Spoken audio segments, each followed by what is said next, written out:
Berengaria of Navarre was the Queen of England who never set foot in the country while she was queen. She was probably born in the 1160s and was the eldest daughter of King Sancho VI of Navarre and his wife, Sancha of Castile.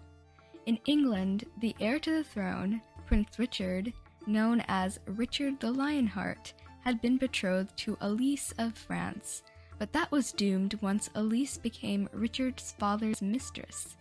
After Richard's father died, he became King of England, and his mother, Eleanor, Duchess Regnant of Aquitaine, loved the idea of a marriage between Berengaria and her son, Richard. In 1185, Berengaria was gifted the fief of Montreal, probably because everyone knew a betrothal to Richard was coming.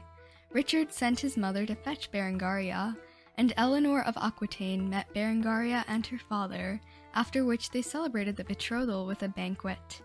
All this time, they were trying to keep this new betrothal from Elise of France's brother, the King of France. The King of France tried to make Richard marry Elise, but Richard refused, because Elise may have been his father's mistress.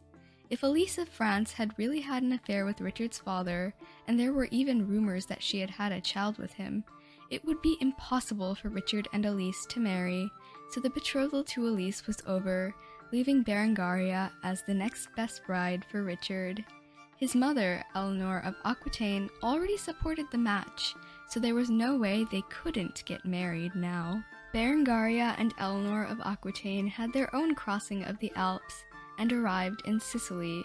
Berengaria was left in Richard's widowed sister Joan's care, and they set off for the Holy Land to meet Richard because, of course, Richard was crusading.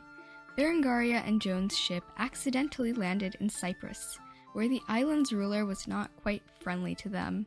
Richard had to run to Cyprus, overthrow the Emperor of Cyprus, and, while he was there, he and Berengaria married on May 12, 1191. She was immediately crowned Queen of England, although she was in Cyprus at the time. Richard took his new wife with him to Acre while he was on the Third Crusade, and they were accompanied by his sister Joan. It was quite dangerous for them to stay in the Holy Land, and after a few months, they left for Europe. While Richard was on his way back to Europe, though, he was captured, and, along with her mother-in-law, Berengaria helped raise money for Richard's very high ransom, while traveling Europe at the same time.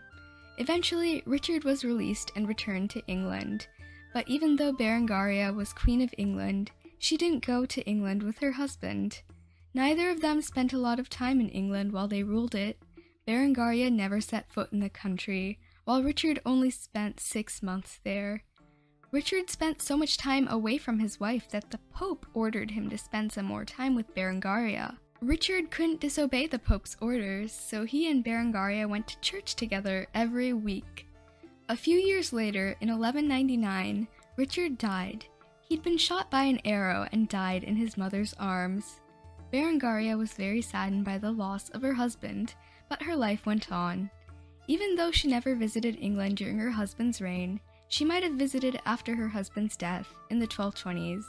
She was supposed to be paid a pension, as she was the Dowager Queen, but Richard's brother, the new king, never paid.